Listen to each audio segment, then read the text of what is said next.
Hey everybody, welcome back to the Flourgoldwizards channel. Today we had some great big huge plans to get piles and piles of gold, but as you all know, life happens. Now we're at a spot we filmed at recently and we classified out some material and brought it home, and we wound up with about this much in a 5-gallon pail, but we found 4 nice pieces and all kinds of little dots of flour gold brought down from the Canadian gold fields via the glaciers. Thank you again, Canada. And today I'll show you what we were gonna do. Today I brought 4 5-gallon pails with me and 18 gallons of water. And I was intending on classifying this material up before I brought it home so I could get more classified material home. Because the gold around here is so small, it'll go through my little classifier and I'll be able to bring home more potential gold bearing material. But guess what I forgot? Well, it's my classifier. God dang it. It's not in there. I had it in my hand this morning. I don't know what the heck's going on. These boys have been doing this all morning. Maybe they got under my skin a little bit. But they're happy to get out. So I think we're going to end up doing the same thing we did last time. I'll grab these pails here. Matter of fact, I'll grab a couple of them right now and we'll take a little walk. All this stuff, all this glacial till right here, definitely came across the glacial or the gold fields up in Canada. And the glaciers pushed it all in here and left it in big piles just for me. There they go. And as I explained last time, my theory is that over the eons and eons and eons, the rain is coming down on this stuff, driving the gold down a little further and a little further. And I showed last time that, you know, you can see this top layer here. It's got a lot of debris, like soil debris from all the stuff breaking off up on top right there. Those guys are running.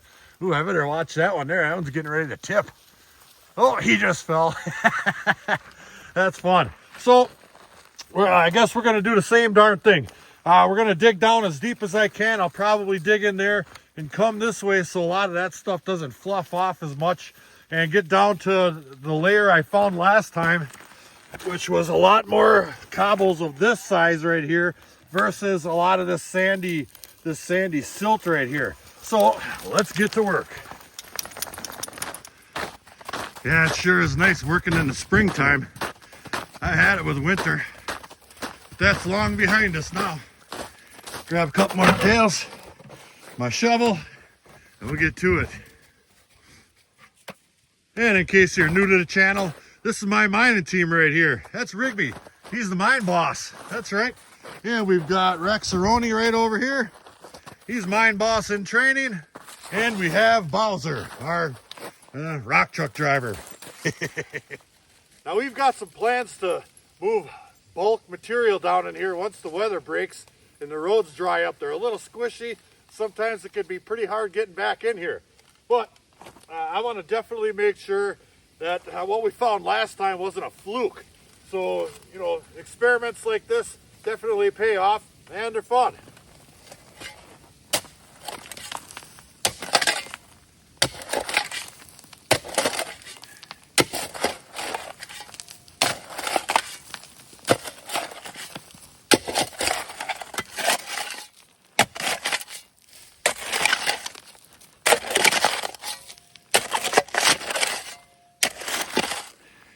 Now you always have an opportunity to find cool rocks with this stuff.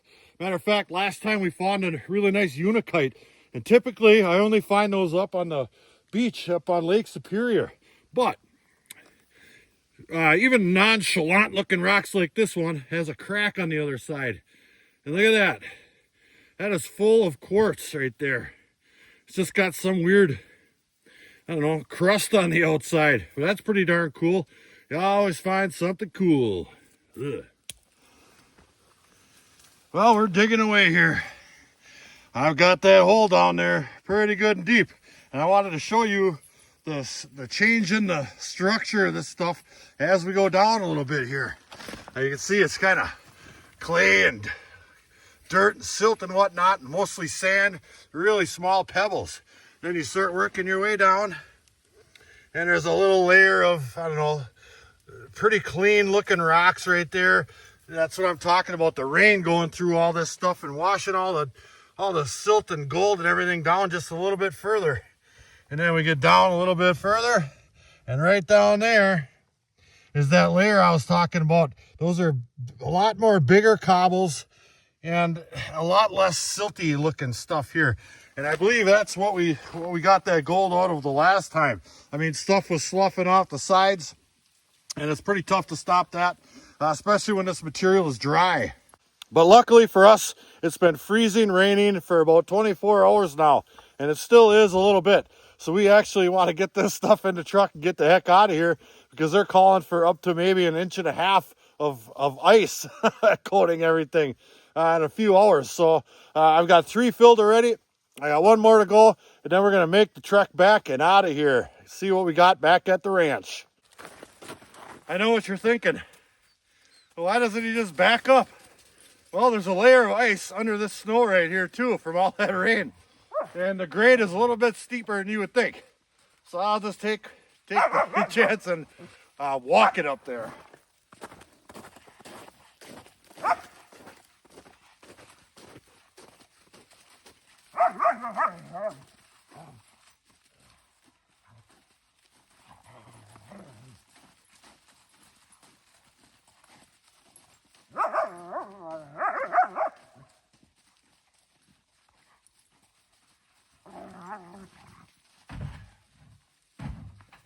All right.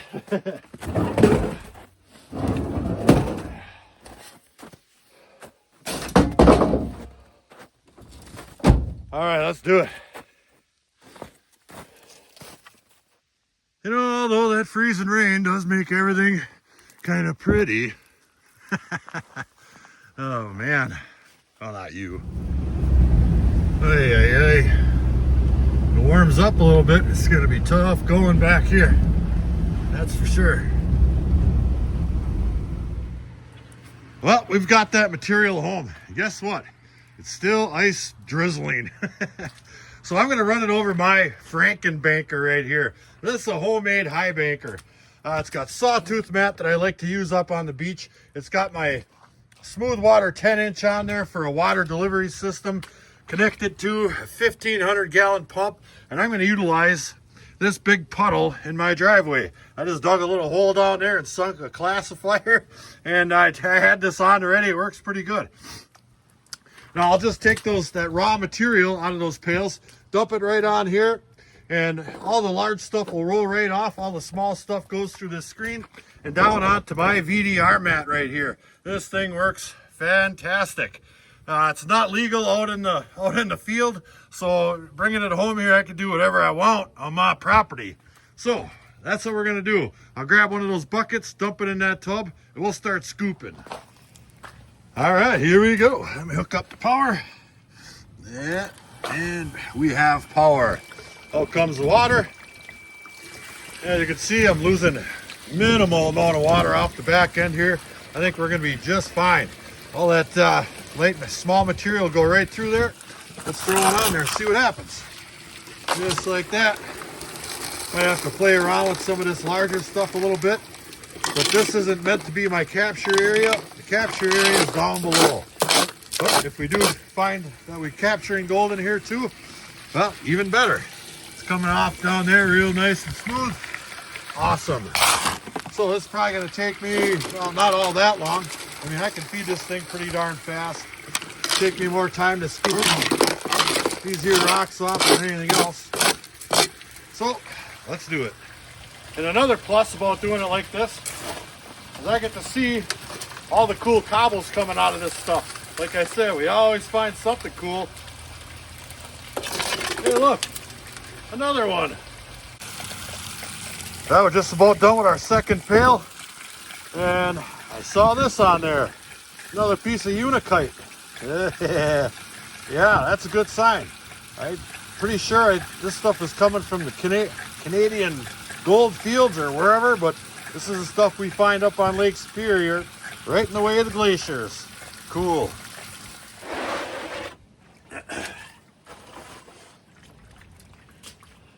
All right, we've got 2 of those pails run, and I'm going to go ahead and clean up the bottom mat here. Doing it halfway, I think I'll get more concentrates and have less of a chance of losing anything. And the water's getting really dirty, so I can't tell if the mat's packed up with black sand or not. So I'll just take that off of there. I got a nice fresh total water underneath it. We'll lay that right in there, like such. Yeah.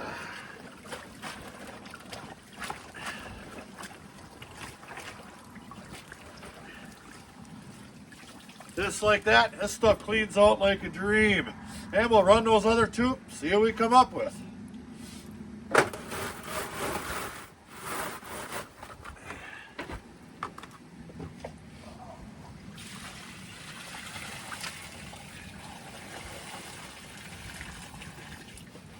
That's a pretty good amount of cons in there. Oh yeah. All right, we finally got it done. It was getting a little bit chilly out there. Everything is coated with ice, including me. But we do have our concentrates right here, all in this nice blue pan with clean water and a little bit of jet dry. So I think what we're gonna do is just pan this stuff out. I made an example out of this stuff last time about how easy it is to pan. The granitic material in there is just so much lighter than the heaviest of the heavy stuff. It washes right off, and I'm sure once we get down to the bottom, we're gonna have a mountain of black sand. Then we'll slow down just a little bit. So let's do some panning. And we're off. Really want to make sure you get that stuff good and liquefied. That's a good amount of material. You definitely want to have it liquefied so the heaviest of the stuff goes through that granite material. And just like that. I did see a couple of heavy lead items I threw back in this concentrate pail just to show you what was super heavy and what not. There's a whole lot of bullets. Well, it is a gravel pit. People like to go down there and blast. There, we're starting to get down into some heavy looking black sands now. We'll take our time just a little bit more. All right.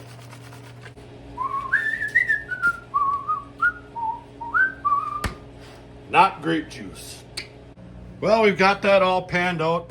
There is tons and tons and tons of lead in this stuff and big bullets and whatnot. I'm not sure if I got quite down as deep as I wanted to. Everything just kept sloughing in on me and it was getting tough. But we did get some gold. It's not quite as good as the last time. We got some really nice big flat flakes out of there last time. And this is what we've got this time.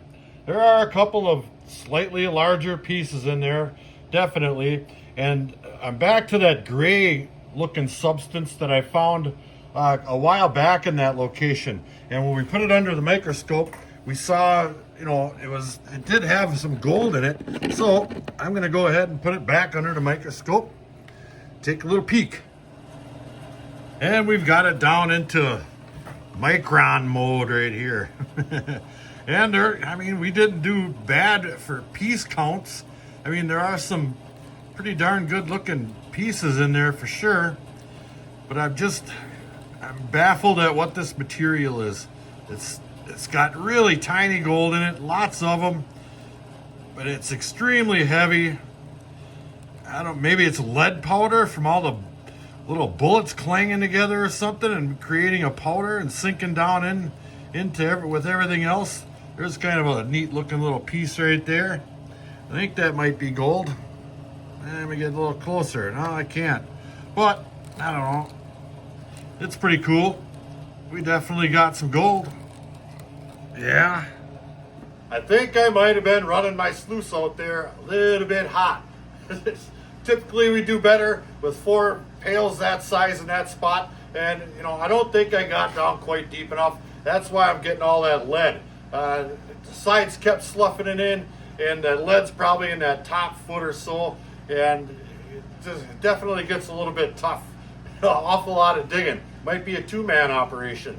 So we'll be back there sometime with our classifier, and hopefully we can get down there a little bit deeper. But we still had fun. The boys got to do some mountain climbing, and I got some exercise.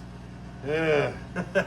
So until the next episode, like, share, subscribe. Please do leave a comment. Helps build our channel. Check out our Patreon page. It's in the description box down below. Flower Gold Wizards out. Come on, Canada. Let's show some consistency here. Jeez.